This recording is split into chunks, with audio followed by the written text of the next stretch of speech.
Dear students, welcome back.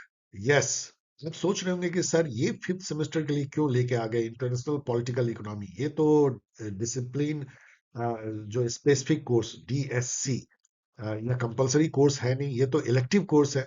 उसका कारण केवल ये है कि मेरे एक बहुत ही फेवरेट स्टूडेंट ने जो है वो लगातार मेल भेजा कि सर ये जो आईपी है जो समझ में नहीं आती है, और आपने तो कोई वीडियो भी इस पे खास नहीं बनाया है। अब इसकी एग्जाम आ गई है, ऑफ कोर्स ये इलेक्टिव है, यदि एटलीस्ट आप पीवाई क्यूए निकाल दीजिए तो उससे हमें बहुत फायदा होगा। और मैं उसको मानते हुए, क्योंकि मुझे ये इंटरेस्टिंग लगता है, इंटरनेशनल पॉलिटिकल इकोनॉमी समझना बहुत जरूरी है। जिस दुनिया में हम रहते हैं वहां पे पॉलिटिक्स और इकोनॉमी का जो घालमेल है, इंटरसेक्शन है, how economy determine politics and vice versa है, how political decision determine economy, इसको समझना बहुत मजेदार होगा। मैंने इसमें 2024 के जो क्वेश्चन हैं वो लिए हैं। इनफैक्ट एक ही साल का क्वेश्चन मिलता है, लेकिन पूरी सिलेबस इससे कवर होती है। एक बहुत ही मजेदार डिस्कशन के लिए हो जाइए तैयार। यदि आप सोच रहे होंगे सर क्या बक बक कर रहे हैं, आप देखना शुरू कर चुके हैं pol science help YouTube channel, जो एक छोटा सा प्रयास है नॉलेज बेस्ड शेयर करने का, knowledge research based knowledge share करने का। सोशल साइंस में पर्टिकुलरली, अभी तो ज्यादा पॉलिटिकल साइंस में, वो भी एग्जामिनेशन पर्पस से। आज हम डिस्कस कर रहे हैं सेमेस्टर एग्जाम जो Delhi university and other universities में शुरू हो चुके हैं न्यू एजुकेशन पॉलिसी के तहत। और आज हमने जो पेपर लिया है या सब्जेक्ट लिया है वो है इंटरनेशनल पॉलिटिकल इकोनॉमी। उसमें जो है पास्ट ईयर पेपर की चर्चा करेंगे, उसके थ्रू अपनी नॉलेज को थोड़ी सी और बढ़ाएंगे आईपी में। So let us begin. इससे पहले कि क्वेश्चन आंसर का दौर शुरू हो, आपको बताना मेरा कर्तव्य, आपका जानना अधिकार, कि दो जो हैं अभी ऑनलाइन बैचेज चल रहे हैं। आप उस ग्रुप को ज्वाइन कर सकते हैं अपने एग्जाम प्रेप को और स्मूथ और ब्यूटीफुल बनाने के लिए, उस जर्नी को। फर्स्ट एंड फॉरमोस्ट तो very popular mock test series है, जिसमें आपको क्या मिलता है आप यहाँ देख सकते हैं। एंड सेकंड जो है फाउंडेशन बैच है, जिसमें कि classes हैं, but of course those are very rapid and bridge classes oriented towards CUET PG syllabus। तो ये इसकी डिटेल यहाँ पे दी गई है। दोनों बैचेज आप एक नॉमिनल कॉस्ट पे ज्वाइन कर सकते हैं। एंड यदि आप इंटरेस्टेड हैं तो आप मेल कर सकते हैं अपना name, Telegram ID and mobile number at paulsciencehelp@gmail.com पे। इस स्पेलिंग को गौर से देखिएगा। आइए सबसे पहले सिलेबस देखते हैं। जो मैंने डीयू से लिया है, लेकिन हर यूनिवर्सिटी में एनईपी में आईपी के ऐसे ही सिलेबस है लगभग। इसमें 5 यूनिट है। यूनिट 1 में इंट्रोडक्शन है, understanding intersectionality between politics and economics.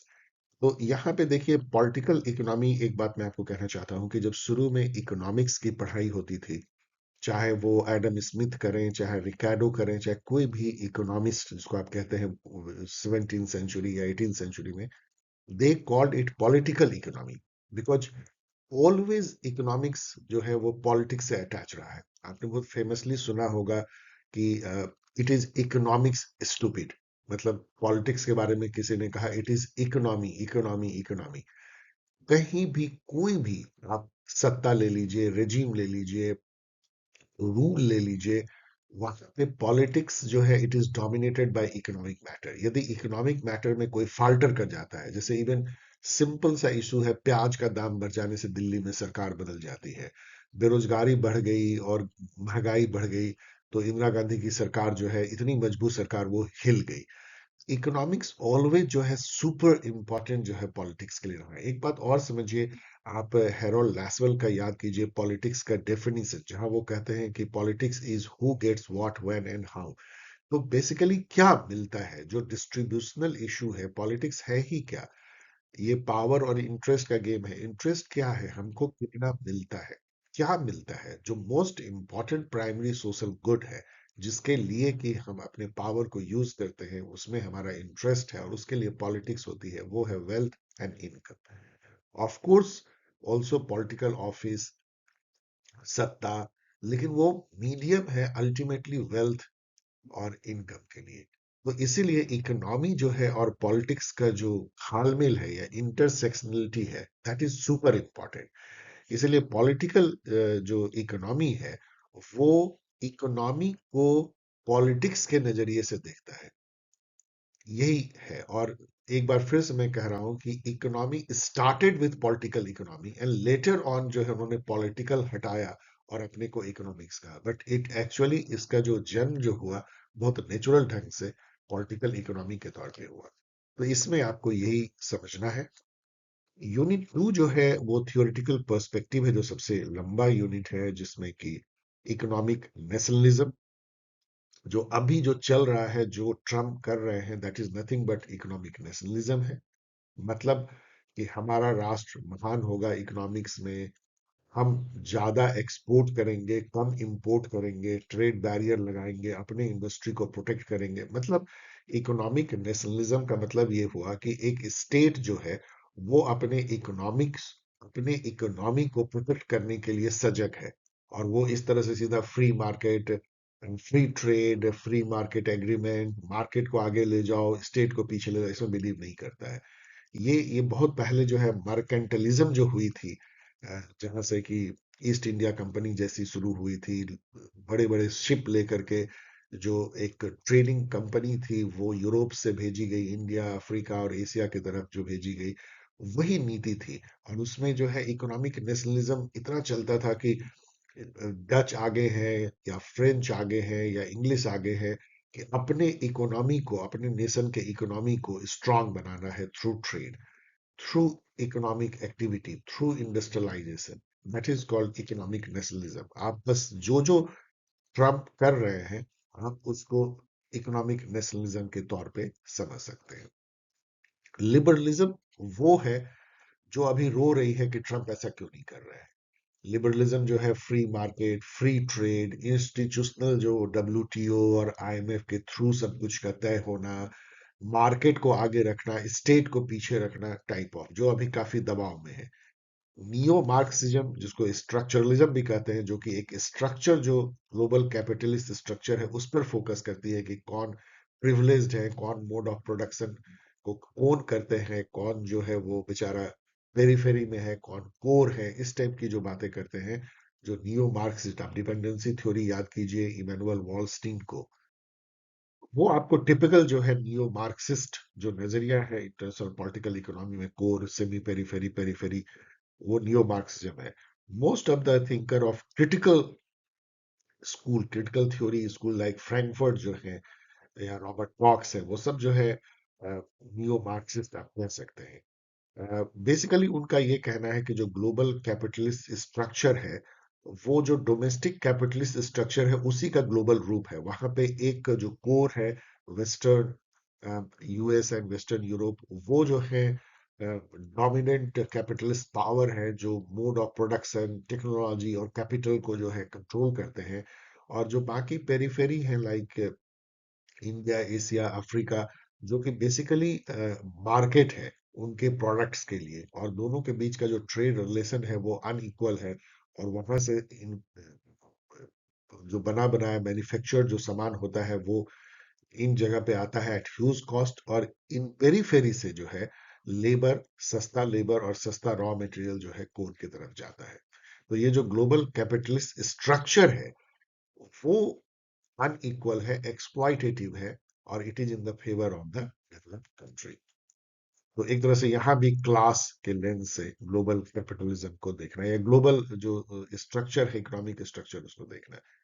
Historical sociology जो है इन दोनों से अलग है। वो ये कहती है कोई यूनिवर्सल हम लॉ नहीं ला सकते कि फ्री ट्रेड अच्छा है और इंस्टीट्यूशनलिज्म एंड ऑल। हर जगह जो है, हर सोसाइटी अलग अलग तरीके से हिस्टोरिकली एडजस्ट की है स्टेट और मार्केट के रिलेशन को। सारे जो इंस्टीट्यूशन है वो सब हिस्टोरिकल प्रोडक्ट है। और हर जो सोसाइटी है या हर जो रीजन है वो अपने अपने तरीके से जो है अपने स्ट्रक्चर को, इंस्टीट्यूशन को, रूल्स नॉर्म्स जो ट्रेड का होता है और रिलेशनशिप जो मार्केट एंड स्टेट का है उसको डेवलप करती है। वो कोई यूनिवर्सल रूल से हम उसको डेलिनेट नहीं कर सकते हैं।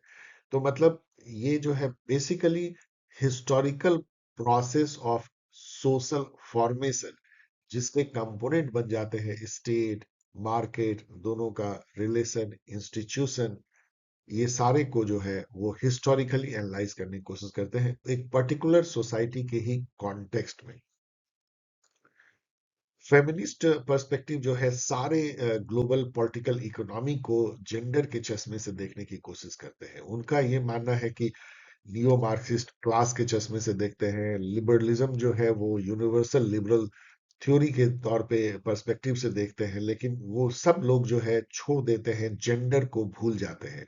जबकि इनका मानना है कि जो पूरा ग्लोबल कैपिटलिस्ट जो व्यवस्था है, वो औरतों के जो अनपेड जो लेबर है, जो वो घर में करती हैं, ओल्ड एज केयर करती हैं, बच्चे पैदा करती हैं, बच्चों को बड़ा करती हैं, उनको लेबर बनाती है। तो बेसिकली जो सोशल रिप्रोडक्शन का जो काम करती है, या लेबर को जो रिप्रोड्यूस करती है, या कैपिटलिस्ट सोशल स्ट्रक्चर को रिप्रोड्यूस करती है फ्री में, घर में खाना बनाती है, कपड़े धोती है, घर को मेंड करती है, केयर करती है, इसका जो है उन्हें कोई पैसा नहीं मिलता। और ये एक तरह का छिपा हुआ एक, जिसको आप थेफ्ट कह सकते हो, जैसे मार्क्स ने कहा ना कि लेबर का आप एक मेजर पार्ट जो है वो उसको नहीं देते हो, और उसके चलते आपकी प्रॉफिट बढ़ी हुई दिखती है, प्रॉफिट इज थेफ्ट। उसी तरह की बात वुमेन कहती है कि वुमेन के अनपेड लेबर को आप नहीं देते हो, उसको अनपेड रखते हो, और उसके चलते पूरी जो है सोशल प्रोडक्शन हो रही है, आपका कैपिटलिस्ट जो स्ट्रक्चर में लेबर तैयार हो रहा है और घर चल रहा है, उसी से जो है आपकी सारी तरक्की हो रही है, और उसका आप जो है पे नहीं करते हो। तो एक huge amount, trillions of US dollar जो है वो आप औरतों का छीन करके कैपिटलिस्ट स्ट्रक्चर बनाते हो। इसके अलावा जो कैपिटलिस्ट स्ट्रक्चर बनाते भी हो, चाहे वो ग्लोबलाइजेशन हो, नियो लिबरलाइजेशन हो, प्राइवेटाइजेशन हो, वो सब में औरतों को एक्सप्लॉइट करते हो। औरतें जो है इंटरनेशनल पॉलिटिकल इकोनॉमी में चीप लेबर के तौर पे जुड़ेंगी, केयर वर्कर के तौर पे जुड़ेंगी, चाहे माइग्रेंट वर्कर के तौर पे जुड़ेंगी, अभी भी उनको जो है डिसीजन मेकिंग और वो पावरफुल जो है उनको रोल इवन पेड लेबर में नहीं मिलता है। इस तरह की पर्सपेक्टिव वुमेन लेकर के आती है।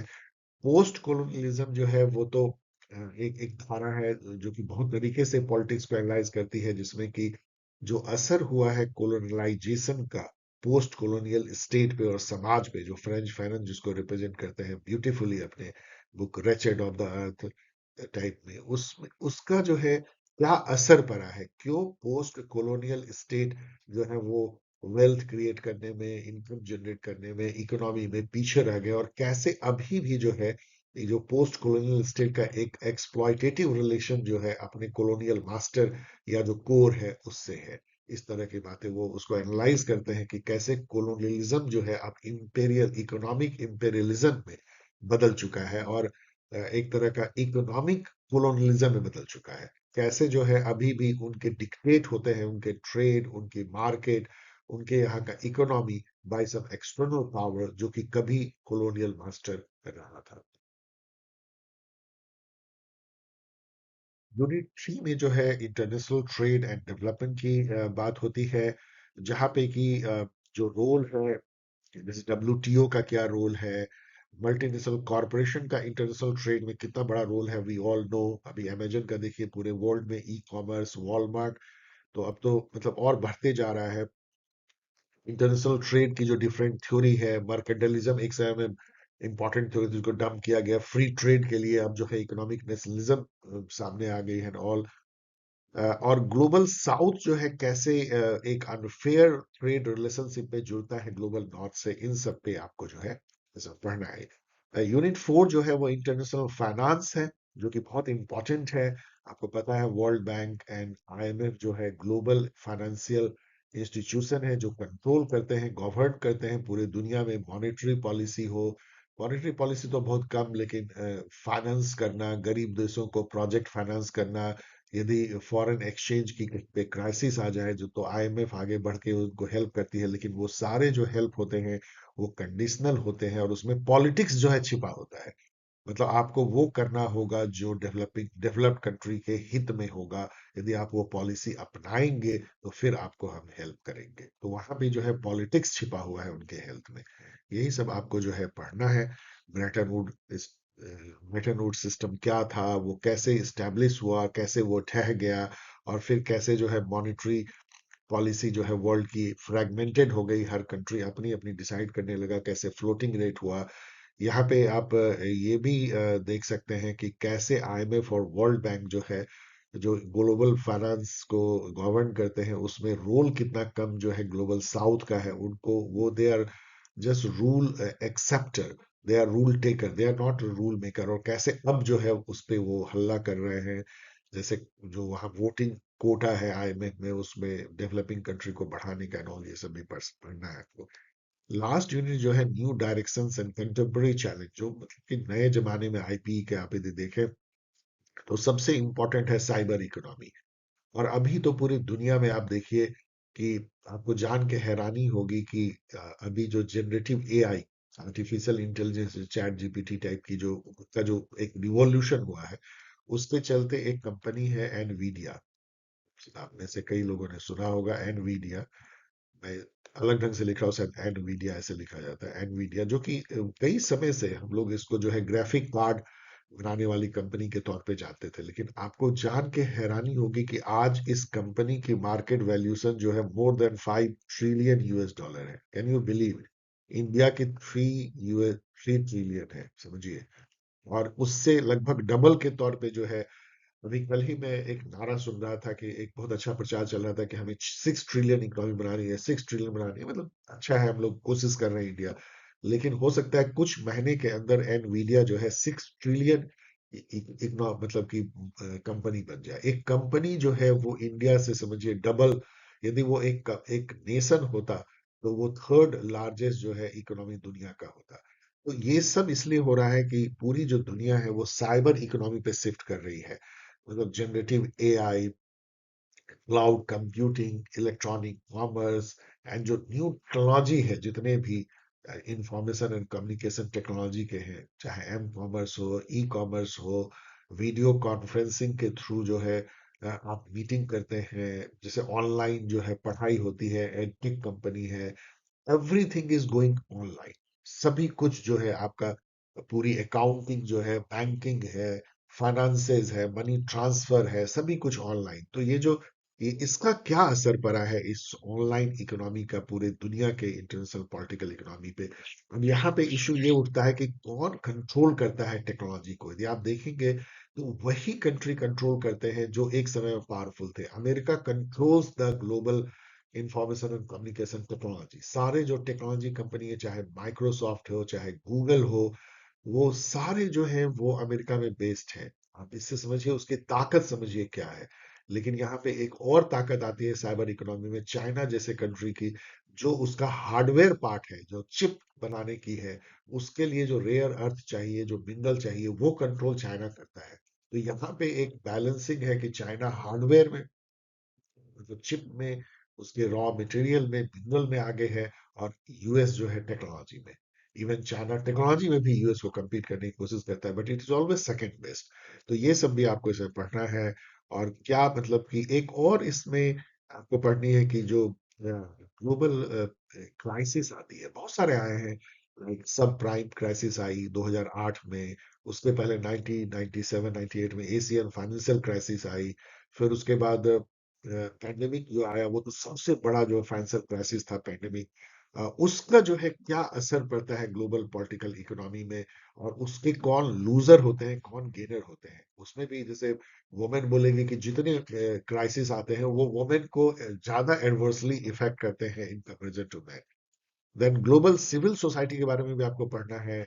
जो ग्लोबल सोशल मूवमेंट है, global international non government organisation है, ओपिनियन लीडर्स हैं, इस टाइप के जो सरकार नहीं है, जो स्टेट नहीं है, जो मार्केट नहीं है, लेकिन वो जो स्पेस, थर्ड स्पेस है, उनका क्या असर पड़ता है। वो बेचारे कोशिश करते हैं, जैसे आप गीता थनबर्ग का सुनेंगे, वो हल्ला करती रहती है। ऐसे ही लोग, कहीं पे डब्ल्यूटीओ की मीटिंग होती है, ग्लोबल सिविल सोसाइटी उसके बारे में हल्ला करता है। डावोस में मीटिंग होती है वर्ल्ड इकोनॉमिक फोरम की, तो उसके अगेंस्ट में जो है वर्ल्ड सोशल फोरम करने की कोशिश करता है।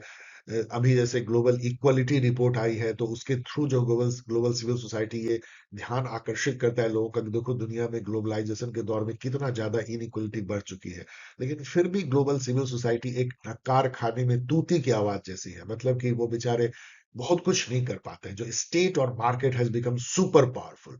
पूरी जो पॉलिटिकल इकोनॉमी है इंटरनेशनल, वो स्टेट और मार्केट के द्वंद की है। कभी स्टेट आगे दिखता है, कभी मार्केट। लेकिन ये दोनों से जो है हट करके सिविल सोसाइटी का असर बहुत दिखता है। तो ये भी आपको थोड़ा क्रिटिकली देखना है।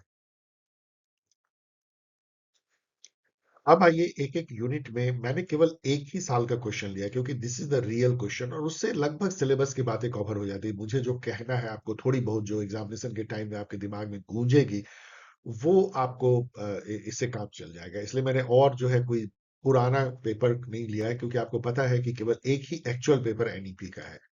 यूनिट वन में है understanding intersectionality between politics and economics. दोनों का जो क्रॉस है, खाल मेल है पॉलिटिक्स और इकोनॉमी का, जो उन्होंने बताया कि it is economy stupid, politics जो है always depends on economy, economy गई पॉलिटिक्स गया। मतलब यदि आप इकोनॉमी को नहीं संभाल पाए तो आप पॉलिटिक्स भी नहीं संभाल पाएंगे।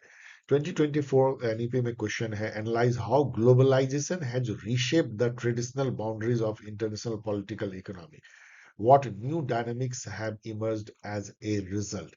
देखिए, ये क्वेश्चन थोड़ा घुमा हुआ है। आपको लगेगा कि अचानक से ये ग्लोबलाइजेशन ने कैसे जो है ट्रेडिशनल पॉलिटिकल इकोनॉमी को चेंज किया है। बहुत तरीके से ट्रेडिशनल पॉलिटिकल इकोनॉमी जो है, जिसकी पर्सपेक्टिव आप देखेंगे मार्क्सिस्ट है, लिबरल है, फेमिनिस्ट है एंड ऑल। लेकिन ग्लोबलाइजेशन एक ऐसी फोर्स लेकर के आती है जहां पे कि कई चीजें जो है ध्वस्त हो जाती है। जैसे इकोनॉमिक नेशनलिज्म को इसने पूरी तरह से डेफिनेशन बदल दिया। वहां पे इतना ज्यादा इंटीग्रेट हुआ, ग्लोबल सप्लाई चेन की जो कॉन्सेप्ट है, ग्लोबल सप्लाई चेन जीएससी। अब वहां पे ग्लोबल सप्लाई चेन का मतलब ये है कि एक जगह शर्ट बन रहा है, दूसरे कंट्री में उसका बटन बन रहा है, तीसरे कंट्री में स्टिच हो रही है, चौथे में वो फैब्रिक बन रहा है, और वो पांचवें कंट्री में बिकती है, पूरी दुनिया में बिकती है। इस टाइप का जो इंटीग्रेटेड सप्लाई चेन है वो, और जो ग्लोबलाइजेशन के दौर में जो इंटरडिपेंडेंस इतनी ज्यादा बढ़ गई, फाइनेंसेस के इंटरडिपेंडेंस, ट्रेड के through, economic free trade agreement, and जो ग्लोबल, जो एक तरह का जो ग्लोबल सोसाइटी बनती है, ग्लोबल सिविल सोसाइटी, ये सारी चीजों ने जो है बहुत बदल के रख दिया ग्लोबल पॉलिटिकल इकोनॉमी को। उसके जो डायमेंशंस हैं वो काफी ज्यादा चेंज हो गए। इस पे आपको इसमें लिखना है। इसके कई और जो है, मैं आपको सजेस्ट करूंगा कि इसको डिटेल में इस क्वेश्चन को और थोड़ा पढ़ करके, ग्लोबलाइजेशन का बहुत तरीके से जो है असर ग्लोबल, जैसे आप देखेंगे कि स्टेट और मार्केट का जो रिलेशन है, जो कि प्राइम है ग्लोबल पॉलिटिकल इकोनॉमी में या पॉलिटिकल इकोनॉमी में, वो पूरी तरह से जो है चेंज हो जाता है। मार्केट जो है आगे आता है, स्टेट पीछे जाता है। ये भी एक ग्लोबलाइजेशन के दौर में बहुत बड़ी परिवर्तन हुई। इस पे नोट है नेचर ऑफ पॉलिटिकल इकोनॉमी। तो नेचर ऑफ पॉलिटिकल इकोनॉमी मतलब कि आप ऐसे कह सकते हैं कि ये है क्या, इसके क्या फीचर्स हैं। तो ये एक तरह का, जैसा इसमें है ही, ये इंटरसेक्शन है पॉलिटिक्स और इकोनॉमी का। इसका नेचर ये है कि ये एक्सप्लेन करता है कि how economy matters in politics and vice versa, how political decision affect the economy. ये अभी सभी लोग मानते हैं कि जो पॉलिटिकल डिसीजन होते हैं रूलर के, वो एक कंट्री के या स्टेट के जो है इकोनॉमी को अफेक्ट करता है। जो जितने अच्छा पॉलिटिकल डिसीजन लेता है, जो मैनेज करता है पॉलिटिक्स को जितना अच्छा, उसकी इकोनॉमी उतनी ही अच्छी रहती है। कहीं कहीं ये वाइसा वर्सा भी है। यदि इकोनॉमी अच्छी है तो पॉलिटिक्स अच्छा दिखता है, पॉलिटिकल सक्सेस भी मिलती है। तो इस तरह का जो घालमेल है ये दिखता है। इसके अलावा पॉलिटिकल इकोनॉमी जो है स्टेट और मार्केट का जो रिलेशनशिप है उसको भी डिफाइन करता है, वो भी एक इसका नेचर है। ऑफ कोर्स इसमें जो थर्ड पार्ट बनता है सिविल सोसाइटी, वो बेचारी वो भी जो है घुसने की कोशिश पॉलिटिकल इकोनॉमी में करती है, लेकिन वो ऑलवेज थर्ड ही रहती है। यूनिट टू है थियोरेटिकल पर्सपेक्टिव, जिससे आप देख सकते हैं चार चार क्वेश्चन पूछे हैं। यहाँ पे डियर स्टूडेंट मैं आपको एक टिप्स दे रहा हूँ, जो कि मैंने इसमें नहीं कहा, लास्ट मिनट टिप। पांच थीम है, आपको 10 क्वेश्चन पूछे जाते हैं, नौ जो है ऐसे टाइप क्वेश्चन, 10वां जो है नोट्स होता है। इसका मतलब क्या है कि किसी किसी थीम से दो से अधिक भी क्वेश्चन, दो या दो से अधिक रह सकते हैं, और ऐसे ही आप इसमें देखते हैं। कोई भी थीम छोड़िएगा नहीं, क्योंकि कुछ क्वेश्चन ट्विस्टेड होंगे, तो आप दूसरे थीम में चले जाएंगे तो it will save your day. इसके अलावा आप बहुत गौर से यदि चीजों को देखें, यदि पॉलिटिक्स आपने पढ़ा है और पॉलिटिक्स और इकोनॉमी के घालमेल को थोड़ा समझा है, तो आप एक कॉमन सेंस से भी ये सारे क्वेश्चन लिख सकते हैं। थोड़ा बहुत पढ़ करके, बहुत ज्यादा इसके लिए पढ़ने की जरूरत नहीं है। रिवाइज मल्टीपल टाइम कीजिए, कोई भी। अनफॉर्चुनेटली मैंने इस पे बहुत वीडियो नहीं बनाया है, इसलिए मैं कुछ नहीं कर सकता हूँ कि मेरे वीडियो को देखिए, मैंने गाइड भी नहीं लिखा है, लेकिन there are sources plenty of sources on internet, और अब तो आप चैट जीपीटी पे भी जो है काफी चीजें पढ़ सकते हैं। उन सबको पढ़ के, लेकिन कम पढ़िए, मेरी मेरी सलाह होगी, बहुत थोड़ा सा पढ़िए, और उसको कई बार पढ़िए, 10 बार 11 बार पढ़िए, और आंख बंद करके थोड़ा सोचिए कि आपने जो पढ़ा उसका क्या मीनिंग है। जैसे feminist perspective in international political economy, इसको चैट जीपीटी पे दीजिए। यदि वो आता है तो उसको 1 बार मत पढ़िए, उसको 10 बार पढ़िए, 5 बार 6 बार तो एटलीस्ट पढ़िए, और फिर सोचिए कि वो क्या कह रहा है।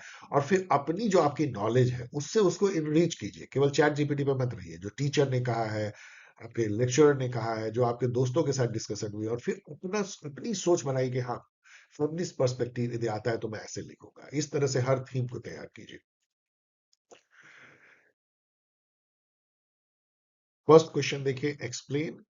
इसमें जो थियोरेटिकल पर्सपेक्टिव में जो फर्स्ट क्वेश्चन है, 2024 एनईपी का मैंने क्वेश्चन लिया। सारे क्वेश्चन एक ही पिछले साल के हैं, रियल क्वेश्चन है डीयू के। हर यूनिवर्सिटी में ऐसे ही क्वेश्चन आएंगे। क्वेश्चन वन है, explain the end critically analyse the key assumptions of the economic nationalism in the context of IP. ये मैंने आपको एक्सप्लेन किया। इकोनॉमिक नेशनलिज्म मतलब ये है कि स्टेट आगे, मार्केट पीछे।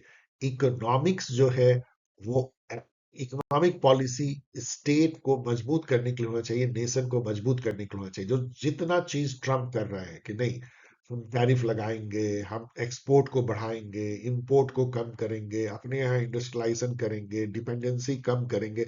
एक तरीके से आप देखिएगा तो इकोनॉमिक नेशनलिज्म जो है मर्केंटलिज्म जैसी दिखती है, जो 16 17 सेंचुरी में हुई। और एक तरह से देखिएगा तो जो फ्री मार्केट इकोनॉमी थी लिबरलाइजेशन की, उसका जस्ट अपोजिट है। मतलब एक तरीके से नेशन की बाउंड्री को आपने जो है एकदम कड़ा कर दिया, और आप अपने को सेल्फ रिलायंट, आत्मनिर्भर। और यदि हम आपसे कोई ट्रेड डील करेंगे या इकोनॉमिक कोई डील करेंगे तो हमें क्या मिल रहा है, मतलब कि हम इंटरनेशनल ट्रेड को जो है जीरो सम गेम समझेंगे। यदि हम गेन कर रहे हैं तो आप लूज तो हम गेन। और अपने हम जो पॉलिटिकल पावर है, जो हमारी मसल पावर है, जो हमारी मिलिट्री पावर है, उसको यूज करेंगे ग्लोबल इकोनॉमी में अपने को स्ट्रेंथ करने के लिए। मतलब अपने नेशनलिज्म, इकोनॉमिक नेशनलिज्म के लिए अपने मिलिट्री पावर को यूज करेंगे। जैसे कि ट्रम्प धमकाते हैं जेलेंस्की को कि तुम रेयर अर्थ मिनरल दे दो तब तुम्हारी रक्षा करेंगे। चाइना को भी जाके धमकाते हैं कि आप रेयर अर्थ मिनरल पर से अपनी ट्रेड बैरियर को हटा लो, एंड लाइक दैट। तो ये सारे जो है इकोनॉमिक नेशनलिज्म का आपको सामने दिख रहे हैं, व्हाट इज इकोनॉमिक नेशनलिज्म, उसी को लिखना है। आपको क्रिटिकली लिखना है। ये बहुत अच्छा नहीं है। इससे एक तरह का एक तरह का आप समझिए कि संकुचन आता है। एक तरह का जो इकोनॉमी, ग्लोबल इकोनॉमी फ्लोरिश कर सकती है, सभी यदि अपने अपने ट्रेड बैरियर को बढ़ा लें, सब जो है इकोनॉमिक नेशनलिज्म करने लगे, तो फिर तो क्या होगा? फिर तो वर्ल्ड में ग्लोबलाइजेशन और economic dependence, global supply chain सब बिखर के रह जाएगा। क्वेश्चन टू है, critically evaluate the liberal approach to international political economy. ये एकदम उल्टा है जो इकोनॉमिक नेशनलिज्म है। फ्री ट्रेड होनी चाहिए, ग्लोबल सप्लाई चेन होनी चाहिए, कॉम्प्लेक्स इंटरडिपेंडेंस है, और global economic, global institutional arrangement है डब्ल्यूटीओ का, उसके थ्रू जो है ट्रेड की बात होनी चाहिए। आईएमएफ एंड वर्ल्ड बैंक जो है वो फाइनेंशियल मॉनिटरी गवर्नेंस करेगा। मतलब पूरी दुनिया एक होगी, सब मिल करके कोऑपरेशन, इंटरडिपेंडेंस से प्रॉस्पर करेंगे। That is the liberal approach to international political economy. इसमें आप देखेंगे तो उल्टा है, मार्केट आगे रखी जाएगी, स्टेट पीछे रखी जाएगी। इकोनॉमी जो है will dominate over the politics. यहाँ पे क्या होता है, economic nationalism, politics dominate over economy. तो ये है, how does it differ from Marxist approach. अब मार्क्सिस्ट अप्रोच जो है वो तो ये लेता है कि जो ग्लोबल कैपिटलिस्ट स्ट्रक्चर है वो एक्सप्लॉयटेटिव है। वो जो डोमेस्टिक में जो कैपिटलिस्ट स्ट्रक्चर है, क्लास बेस, उसी का जो है एक तरह का रूप है ग्लोबल स्तर पे, जहाँ पे कि डेवलप्ड नेशन जो है वो capitalist mode of production, capital, entrepreneurship and technology को कंट्रोल करते हैं। वो सस्ता माल जो है पेरीफेरी, जो कि एशिया है, अफ्रीका है, उससे और सस्ता लेबर लेते हैं, उसको अपनी टेक्नोलॉजी और कैपिटल से, वो कैपिटल जो उन्होंने चूस चूस करके जो है मर्केंटलिज्म के थ्रू, कॉलोनिज्म के थ्रू सैकड़ों सालों में जमा किया है, उसी कैपिटल और उसी के थ्रू डेवलप टेक्नोलॉजी को यूज करके, उसी कच्चा माल को जो वो लाते हैं, रॉ मटेरियल सस्ता, पेरीफेरी या गरीब कंट्री से, उसको पक्का हुआ माल बनाते हैं, मैन्युफैक्चर्ड गुड या सर्विसेज, और उसको एंड टाइम्स बहुत हाई कीमत पे फिर जो है इन गरीब कंट्रीज को बेचते हैं। और इसके चलते परपेचुअली जो है वो वेल्थ जो है ट्रांसफर होता है गरीब कंट्री से अमीर कंट्री, उल्टा हो रहा है। अभी भी अमीर कंट्री ज्यादा अमीर बन रहे हैं, गरीब कंट्री। ये मार्क्सिस्ट अप्रोच है, स्ट्रक्चरल अप्रोच। कैसे जो है ग्लोबल कैपिटलिस्ट स्ट्रक्चर एक्सप्लॉइटेटिव है और अनफेयर है फॉर द गरीब कंट्री, इसको आपको लिखना है। क्वेश्चन नंबर 3 है, how does feminist theory critic traditional development paradigm in the international political economy. मैंने आपको इंट्रोडक्शन में ही जो सिलेबस एक्सप्लेन किया था, आपको डिटेल में बताया कि कैसे वो ये कहती है कि पूरा जो ग्लोबल कैपिटलिस्ट स्ट्रक्चर है वो वोमेन के अनपेड जो सर्विस और वर्क है डोमेस्टिक एरिना में, उस पे आधारित है। इसके अलावा जो कैपिटलिस्ट स्ट्रक्चर का जो सोशल रिप्रोडक्शन होता है, जो लेबर को कौन बनाता है, जो इतने लेबर, मैनेजर मैनेजर भी लेबर है, ध्यान रखिएगा, इंजीनियर डॉक्टर सब लेबर है, इसको पैदा करता है बच्चों को, उसको इंजीनियर डॉक्टर बनाने के लिए वोमेन अपनी खून पसीना लगाती है। लेकिन उसका कोई सिला उसको नहीं मिलता, ना ही उसका कोई उसको सैलरी मिलती है, ना ही उसको कोई एवज में कुछ मिलता है। और इसको जो है एक तरह से कैपिटलिस्ट जो पूरा व्यवस्था है वो खा जाती है, उसी तरीके से जैसे कि मार्क्स कहते हैं कि लेबर का कुछ पार्ट जो है प्रॉफिट का खा करके हम प्रॉफिटियर बनते हैं, उसी तरीके से। इसके अलावा जो ग्लोबल कैपिटलिस्ट स्ट्रक्चर बनती है, चाहे वो फ्री मार्केट में बने, चाहे इकोनॉमिक नेशनलिज्म, उन सब में औरतों को नीचे रखा जाता है। औरतें जुड़ती हैं इंटरनेशनल पॉलिटिकल इकोनॉमी में बहुत ही लो पेड जॉब में, केयर जॉब में, माइग्रेंट वर्कर के रूप में। और उनको जो भी, जैसे कि प्राइवेटाइजेशन है, ग्लोबलाइजेशन है, या फ्री ट्रेड एग्रीमेंट है, इन सब में औरतों को ऑलवेज नुकसान होता है, क्योंकि वो कहीं पे फीचर ही नहीं करती, उनके इंटरेस्ट को कहीं रखा नहीं जाता है। और जो पूरी ग्लोबल पॉलिटिकल इकोनॉमी है, वो जो हजारों सालों से पैट्रियार्कल जो इकोनॉमिक व्यवस्था है उसी को रिप्रोड्यूस करती जाती है। ये सारी बातें वुमेन का कहना है, आप इसको कह सकते हैं। और कैसे जो है ये जो इंसाइट है, वो जो ग्लोबल कैपिटलिस्ट स्ट्रक्चर को उस नजर से देखता है कि कैसे वुमेन लेबर का एक्सप्लॉइटेशन है, कैसे जेंडर इनइक्वलिटी का वो एक तरह से रिप्रेजेंटेशन है, और कैसे वो जो पावर जो डिफरेंस है बिटवीन जेंडर्स, उसका एक तरह से रूप है global capitalist structure, global political economy.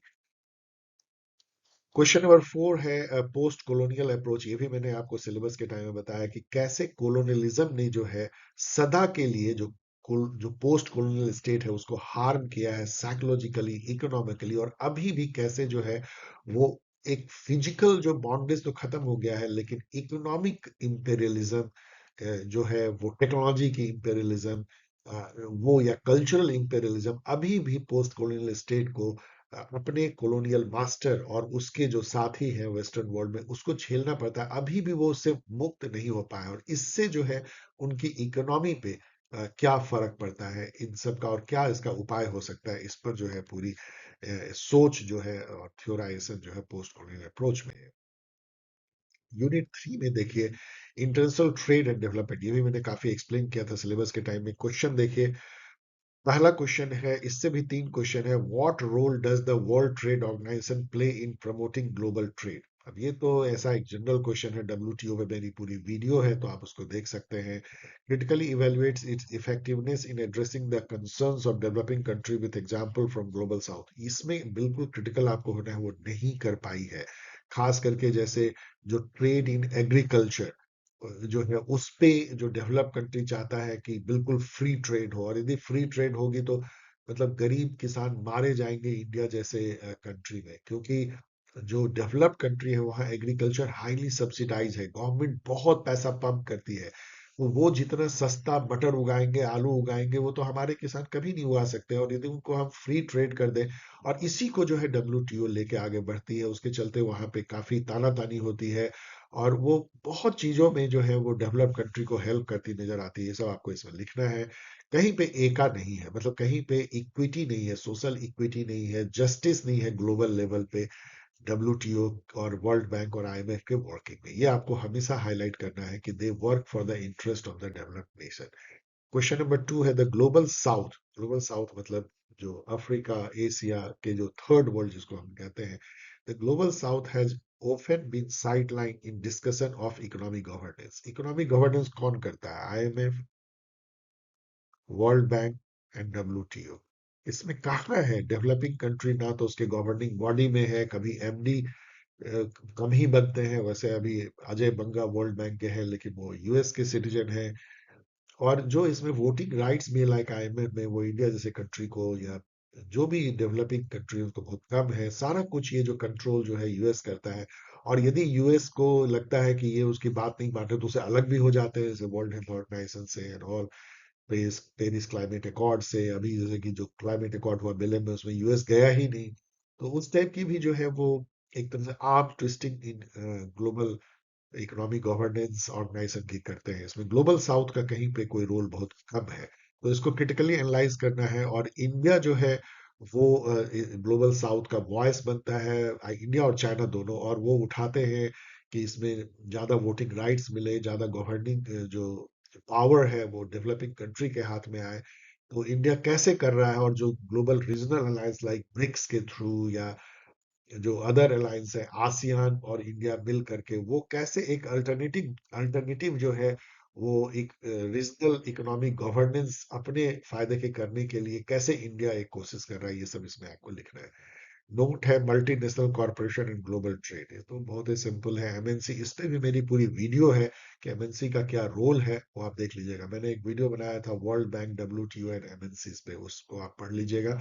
Global trade में यदि आप केवल आज के डेट में देखें, जैसा मैंने आपको बताया, तो एमएनसी जो है, मतलब majority of the global trade जो है एमएनसी हैंडल करती है। चाहे वो इलेक्ट्रॉनिक कॉमर्स के मार्केट में हो, चाहे वो टेक्नोलॉजी के मार्केट में हो, चाहे वो ऑयल के मार्केट में हो। आपको पता है बड़े बड़े ऑयल कंपनी पूरे दुनिया में छाई हुई है, जैसे रसिया की ऑयल कंपनी से हम अभी ले रहे थे जिसपे कभी बंधन लगा है, उस टाइप की। तो जो ग्लोबल ट्रेड में एमएनसीज का रोल जो है सुपर डुपर इंपॉर्टेंट है। पर कई एमएनसी जो है, जैसा मैंने कहा, वो किसी नेशन से भी बड़े अमीर है और बहुत पावरफुल है, और वो नेशन के पॉलिसी को इम्पैक्ट करते हैं, उसको चेंज भी करने की ताकत रखते हैं, और ग्लोबल पॉलिटिकल इकोनॉमी में उनका रोल बहुत इंपॉर्टेंट है। हाँ, वो अच्छा है या बुरा उस पर डिबेट हो सकता है, क्योंकि वो डेवलप्ड कंट्री के इंटरेस्ट में काम करते हुए नजर आते हैं। उनका जो बेस है वो जनरली डेवलप्ड कंट्री में ही होता है। यूनिट 4 में आइए, इंटरनेशनल फाइनेंस। इससे एक बस छोटा सा एक नोट पूछा है इन्होंने, इसको तो इस बार हो सकता है इससे वो ज्यादा पूछे। मेजर यहाँ पे मैंने आपको पहले, चलिए पहले क्वेश्चन देखते हैं। क्वेश्चन है, नोट लिखिए regional financial institution. Regional financial institution, अभी आपने देखा आईएमएफ वर्ल्ड बैंक, ये दो जो है आईएमएफ और वर्ल्ड बैंक, ये जो है ग्लोबल फाइनेंशियल इंस्टीट्यूशन है जो कि ग्लोबल इकोनॉमिक गवर्नेंस करते हैं। डब्ल्यूटीओ को ले सकते हैं, यदि आप ट्रेड को ले लें उसमें, तो ट्रेड एंड फाइनेंस। लेकिन इसके अलावा हर रीजन में जो है रीजनल फाइनेंशियल इंस्टीट्यूशन है। आप एशिया में देखिए तो बहुत इंपॉर्टेंट एडीबी है, एशियन डेवलपमेंट बैंक, जो मनीला में बेस्ड है। वो लोन देती है डेवलपिंग कंट्री को, बहुत सारी तरह से हेल्प करती है, प्रोजेक्ट फाइनेंस करती है। क्या किया जा सकता है, डेवलपिंग कंट्री मिल के क्या कर सकते हैं, साउथ एशिया क्या कर सकती है, साउथ ईस्ट एशिया क्या कर सकती है, एशियन एशिया, ईस्ट एशिया क्या कर सकती है, इस पे वो विचार करवाते हैं, कॉन्फ्रेंस करवाते हैं। एडीबी के बारे में बोल रहा हूँ। इसी तरह से अफ्रीकन डेवलपमेंट बैंक है, यूरोपियन इन्वेस्टमेंट बैंक जो है वो यूरोप की रीजनल फाइनेंशियल इंस्टीट्यूशन है। Inter American development bank IDB है अमेरिकन कंटिनेंट के लिए। एशियन इंफ्रास्ट्रक्चर इन्वेस्टमेंट बैंक जो चाइना ने प्रमोट किया है, और न्यू डेवलपमेंट बैंक जो ब्रिक ने प्रमोट किया है, ये सब जो है रीजनल फाइनेंशियल इंस्टीट्यूशन है। उसमें एडीबी तो बहुत ही आगे, बहुत अच्छा काम कर रही है। बाकी सब में प्रॉब्लम्स हैं, लेकिन ये एक इंटेंशन दर्शाता है कि रीजनल फाइनेंशियल इंस्टीट्यूशन अपने रीजन के फाइनेंशियल गवर्नेंस के लिए आगे आ रही है, in comparison to the global financial institution जो कंट्रोल होती है यूएस के द्वारा। लेकिन इसमें समस्या भी बहुत सारी है जो आपको इस नोट में भी लिखना चाहिए। इनको आर्म ट्विस्ट किया जाता है, जैसे कि अभी ट्रम्प ने आर्म ट्विस्ट किया कि यदि ब्रिक्स जो है अलग कोई करेंसी लाएगी तो हम सब पे और टैरिफ लगाएंगे, लाइक दैट। काफी गुस्से में थे, क्योंकि उनको लगता है कि ब्रिक्स एक अलग जो है फाइनेंशियल मॉडल बना रही है, जिसमें कि डॉलर को नीचे रखा जाएगा, और आपस में जो है वो रीजनल करेंसी में या ब्रिक्स की अलग करेंसी में वो ट्रेड कर सकते हैं, जैसे यूरो है। तो इन सब पे जो है, दूसरा इसमें एक प्रॉब्लम होती है कि एक एंकर कंट्री जो है सामने आता है, अधिकतर में चाइना जो है वो, या रसिया, रसिया भी अब बहुत वीक हो चुका है। तो चाइना चूंकि सभी को कंट्रोल करता है, जैसे कि ब्रिक्स बैंक को, तो उससे बहुत जियो पॉलिटिक्स के चलते इंडिया अलग होना चाहता है, और कई तरह की मुसीबत इसमें आती है, क्योंकि पॉलिटिक्स इसमें बहुत ज्यादा अंदर घुस जाता है। But ultimately it is political economy, you know. Final देखिए, new directions and contemporary challenge पे भी हम लोगों ने कितना चर्चा किया सिलेबस के टाइम में, कि साइबर इकोनॉमी कैसे अभी छा गई है। जो टेक्नोलॉजी कंपनी है कैसे वो कंट्री के भी इकोनॉमी से जो है वो बड़ी हो गई है, और उसका जो चैलेंज क्या हो सकता है। जैसे अभी आप एक जस्ट एग्जांपल लीजिए, एक कंपनी है क्लाउड फ्लेयर, मुझे लगता है मैं नाम ठीक याद कर पा रहा हूँ। कुछ हफ्ते पहले जो है क्लाउड फ्लेयर क्या करती है कि ये जो है क्लाउड सर्विस देती है, क्लाउड स्टोरेज क्या होती है। जैसे कि अभी मैं लैपटॉप से आपसे बातें कर रहा हूँ, मेरी सारी जो ये वीडियो है, सारे रिसोर्सेज जो मेरे लैपटॉप में बेस्ड है। लेकिन मान लीजिए कि मेरी लैपटॉप भर जाए, इतना ज्यादा हो जाए, और ज्यादा होता भी है एक एक वीडियो, तो मैं जो है इस लैपटॉप पे रखने की जरूरत नहीं है, मैं किसी क्लाउड कंपनी को कांटेक्ट करूंगा। जैसे कि गूगल है, गूगल ने मुझे 5 टेराबाइट दिया हुआ है, मैं उसको पैसे देता हूँ, इस टाइप की क्लाउड कंपनी। वो बोलेगी आपने सारा मेरे गूगल ड्राइव में रख दो। तो जो आप गूगल ड्राइव में रखते हो या वन ड्राइव में रखते हो, वो क्या है, वो क्लाउड है। क्लाउड का मतलब ये है कि वो आपके यहाँ से बाहर चले, ऐसा नहीं कि वो बादलों में आपकी वो डेटा है।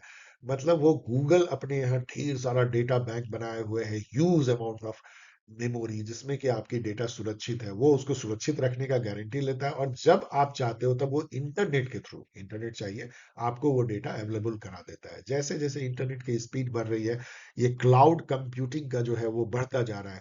अब क्लाउड फ्लेयर जो है पूरी दुनिया में अमेजन से लेके ट्विटर तक को जो है क्लाउड सर्विस देती है, बताइए, मेमोरी सर्विस।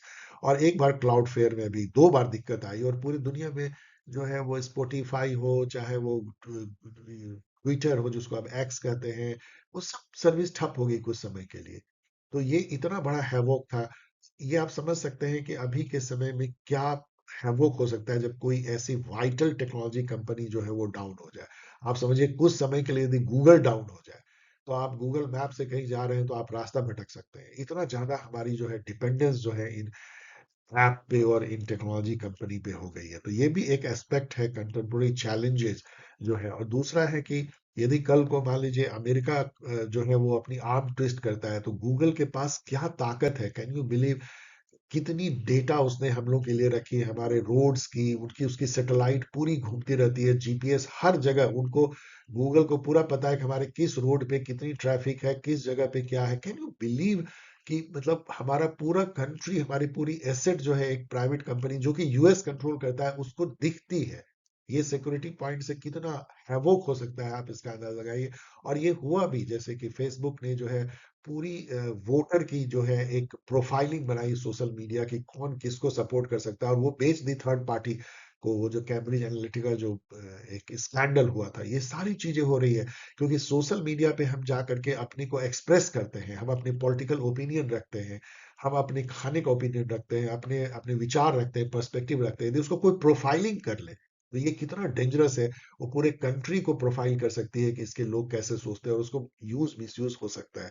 ये सारे भी जो कंटेम्पोररी चैलेंज है साइबर इकोनॉमी के। आप क्वेश्चन देखिए, analyse the rise of the cyber economy and it's implication for global power dynamics. वो इसका सिंपल मीनिंग ये है कि अनफॉर्चुनेटली जो पहले वेल्दी कंट्री थी, नॉर्दर्न अमेरिका, यूएसए और वेस्टर्न यूरोप, वही जो है टेक्नोलॉजी भी, साइबर टेक्नोलॉजी को भी कंट्रोल करते हैं, और वो और सुपर पावरफुल हो गए हैं। पहले अमेरिका केवल पावरफुल इसलिए था कि उसके पास वेल्थ था, इंटरनेट की जो टेक्नोलॉजी थी उसके पास थी, सैटेलाइट की टेक्नोलॉजी उसके पास थी। अब वो और सुपर पावरफुल है क्योंकि उसके पास आर्टिफिशियल इंटेलिजेंस की पावर है, पूरी टेक्नोलॉजी कंपनी उसकी है। लेकिन एक ही जगह पे जो है इसमें एक हुआ है, चाइना जैसी जो कंट्री है वो कंट्रोल करती है हार्डवेयर के चलते, क्योंकि जो चिप चाहिए इसके लिए, उसमें जो रेयर अर्थ मिनरल है या अदर, वो चाइना कंट्रोल करती है। तो एक तरह का बैलेंसिंग है, एक टेक्नोलॉजी में बहुत आगे है तो दूसरा जो है रेयर अर्थ मिनरल एंड जो रॉ मटेरियल होती है उसमें आगे। How has the ICT, information communication technology, reshape the international economic relation. इसने कई तरीके से बदल डाला है, कई तरीके से जो है बदल डाला है।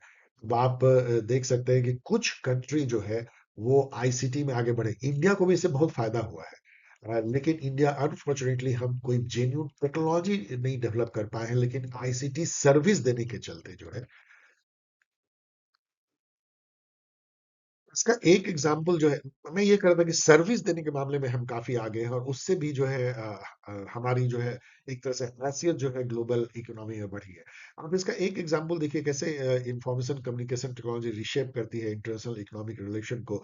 कि अभी जो है कौन टेक्नोलॉजी, लाइक सिलिकॉन वैली में जो है कौन कंपनी है, कौन टेक्नोलॉजी दे रहे हैं और कहाँ पे वो बिक रहा है और कहाँ से चिप आ रही है, कहाँ से मिनरल आ रहे हैं, ये सारे जो डायनेमिक्स है वो कंट्री के रिलेशन को जो है वो इफेक्ट कर रहे हैं।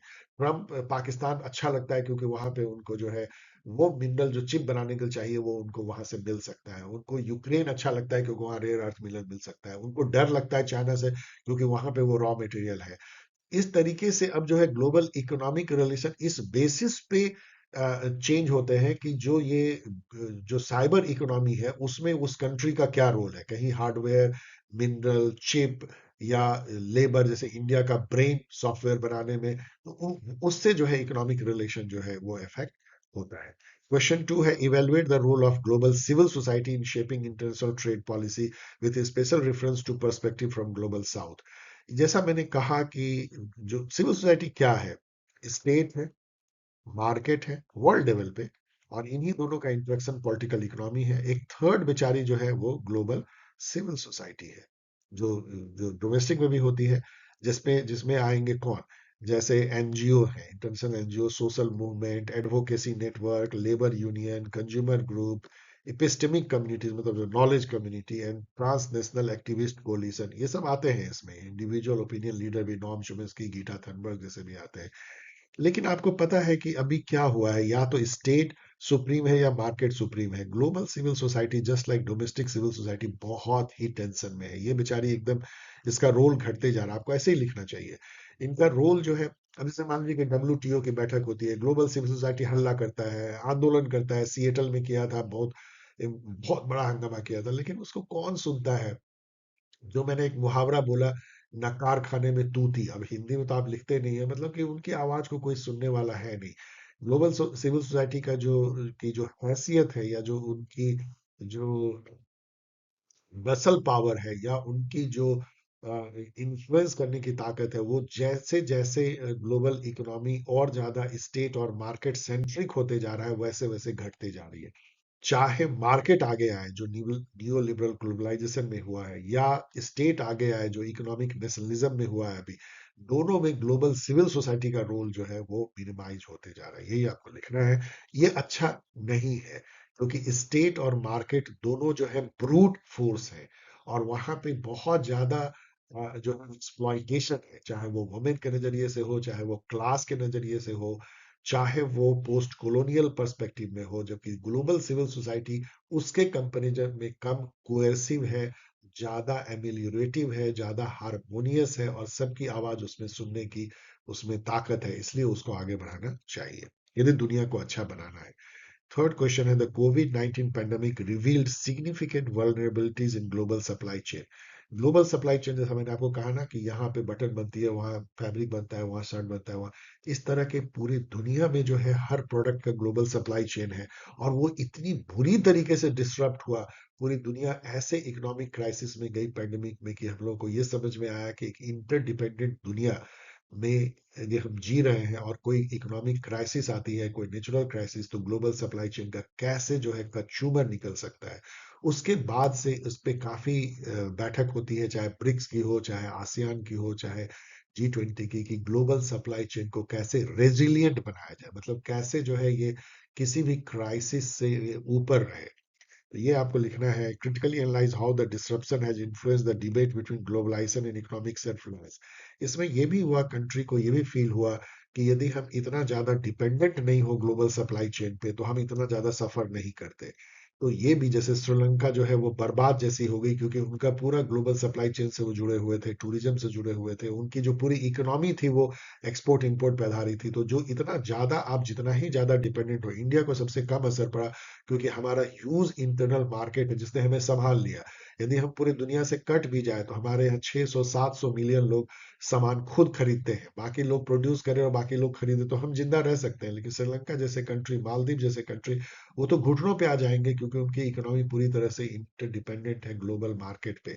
उससे जो है इकोनॉमिक सेल्फ रिलायंस की भी बात उठने लगी, और फिर उसी से मर्केंटलिज्म और नेशनल जो पॉलिटिक जो अभी हम लोगों ने देखा, इकोनॉमिक नेशनलिज्म, उसकी भावना भी जो है ज्यादा आत्मनिर्भर वाली, इंडिया में भी आत्मनिर्भर एंड अदर चीजें आगे आने लगी, स्वदेशी एंड आत्मनिर्भर हर कंट्री में ये जो है पैंडेमिक ने ये सिखाया। तो ये सारी बातें आपको लिखनी, कैसे इसने ग्लोबल पॉलिटिकल इकोनॉमी को थोड़ा और संकुचित कर दिया, जो ग्लोबलाइजेशन था उसके उसका जो निगेटिव पार्ट था उसको ज्यादा आगे ले आया, और स्टेट इसमें और ज्यादा इंपॉर्टेंट हो गया, क्योंकि जैसे ही स्टेट को मौका मिलता है कि देखो डिसरप्शन हो गई, इकोनॉमिक नेशनलिज्म होनी चाहिए, स्टेट जो है वो कंट्रोल करेगा, इकोनॉमिक सॉवरेनिटी होनी चाहिए, आत्मनिर्भर होना चाहिए, स्टेट पावरफुल होने लगता है और स्टेट बहुत हैप्पी होता है। अभी भी जो है, जो पावरफुल होगा वो तो हैप्पी होगा ही। तो इसका एक बैलेंस जो है मार्केट और स्टेट का, वो भी गड़बड़ा देता है इस तरह की क्राइसिस, और उससे लॉन्ग टर्म जो है वो एंटी डेमोक्रेटिक जो है ट्रेंड चलता है। उनसे स्ट्रांग गवर्नमेंट जो है, जो कि सर्वेलेंस गवर्नमेंट भी बन सकती है, जो कि अपनी जनता पे ही काबू करने की कोशिश करती है, वो सब भी शुरू हो सकता है। उसमें ऑथोरिटेरियनिज्म भी कई जगह बढ़ जाती है, economic nationalism lead to authoritarianism. तो ये सब भी जो है ये इकोनॉमिक क्राइसिस पैंडेमिक टाइप की जो है वो अशर इन करती है, इनफैक्ट उसकी तरफ ले जाती है। तो इसका बहुत मल्टीपल असर जो है पॉलिटिक्स और economy and global political economy में पड़ता है। ये सब आपको इसमें लिखना है। ये जो है साइबर इकोनॉमी पे मैंने सोचा था कि आपको कुछ बताएं, तो चलिए थोड़ा सा मैं बता देता हूँ। साइबर इकोनॉमी जो है characterise by digital platform like Google, Amazon, Alibaba, Meta. Data जो है की इकोनॉमिक रिसोर्स है।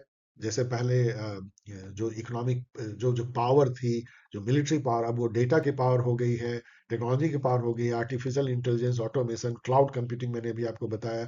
ग्लोबल इलेक्ट्रॉनिक फाइनेंशियल मार्केट जो है, जिसको EFTE कहते हैं, मतलब जिसे भी जिसमें कि आप इलेक्ट्रॉनिकली कहीं भी मनी भेज सकते हैं, इन्वेस्ट कर सकते हैं, ई कॉमर्स और डिजिटल ट्रेड, अमेजन को देखिए, वॉलमार्ट को देखिए, and crypto currencies and blockchain, उसका देखिए कितना मार्केट पूरी दुनिया में फैल चुका है।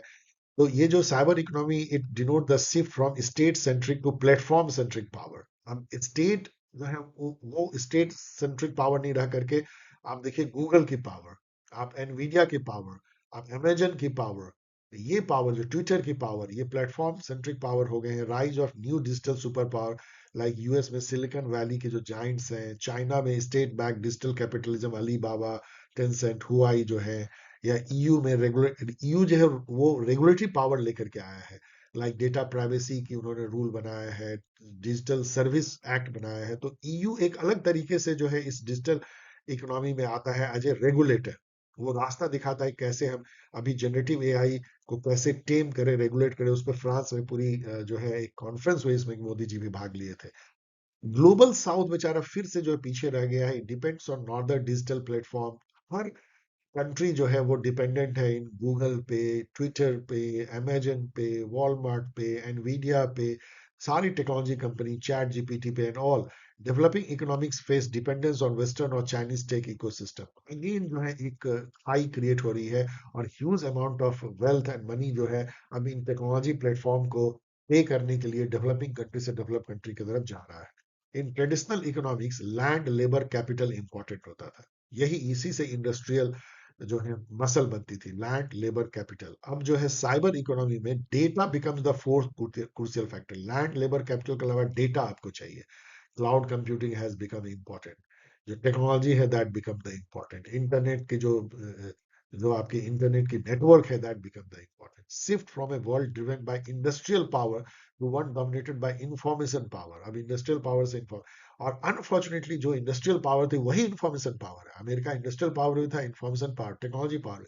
बट जैसा मैंने कहा कि चाइना फॉर्चुनेटली फॉर वर्ल्ड एक बैलेंसिंग पावर के रूप में आता है, जो टेक्नोलॉजी में अमेरिका को तो अभी पूरी तरह टक्कर नहीं दे रहा है, लेकिन हार्डवेयर में, लाइक चिप में, रॉ मटेरियल में, रेयर अर्थ में जरूर अमेरिका को जो है वो काफी काफी टक्कर दे रहा है। इससे एक थोड़ी सी सोबरिटी और बैलेंसिंग तो रहती है। इंडिया भी जो है अपने मेंटल पावर से सॉफ्टवेयर डेवलप करने का, और आईसीटी के जो सर्विसेज हैं, लाइक कॉल सेंटर से लेके ग्लोबल आउटसोर्सिंग या सिलिकॉन वैली का ब्रेन बनने का, सुंदर पिचाई हो चाहे सत्या नडेला हो, वही लोग से चला रहे हैं, गूगल से लेके और माइक्रोसॉफ्ट को। तो इंडिया जो है वो एक ब्रेन माना जाता है सॉफ्टवेयर जो वर्ल्ड है उसका। तो इस तरह से चाइना इंडिया एक बैलेंस करती है अमेरिका के ब्रूट टेक्नोलॉजी पावर को, साइबर इकोनॉमी को कंट्रोल करने का।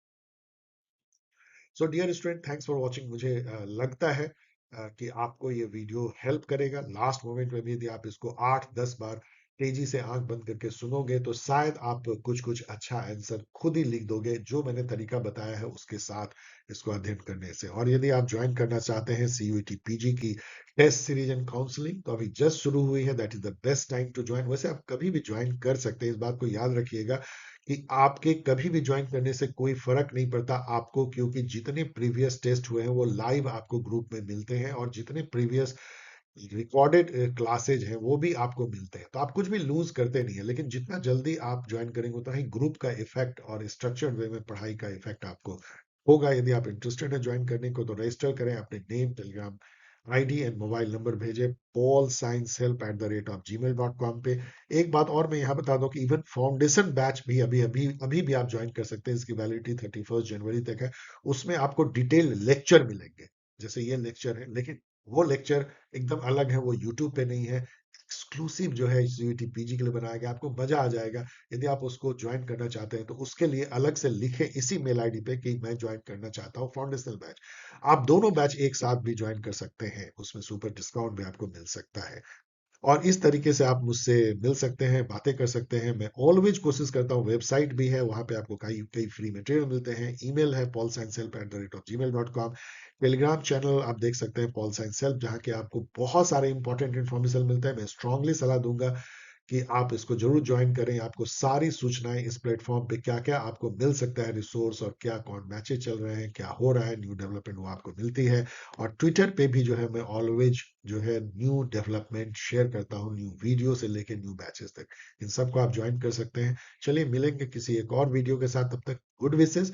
आई कंप्लीटेड योर, मुझे लगता है कि हमने आपके सारे जो फिफ्थ सेमेस्टर के जो एग्जामिनेशन के PYQ था, I am very happy today कि मैं इसको कंप्लीट कर पाया अपने फिफ्थ सेमेस्टर स्टूडेंट के लिए पूरे इंडिया भर में, particularly for DU। Good wishes dear students, bye, take care, be happy.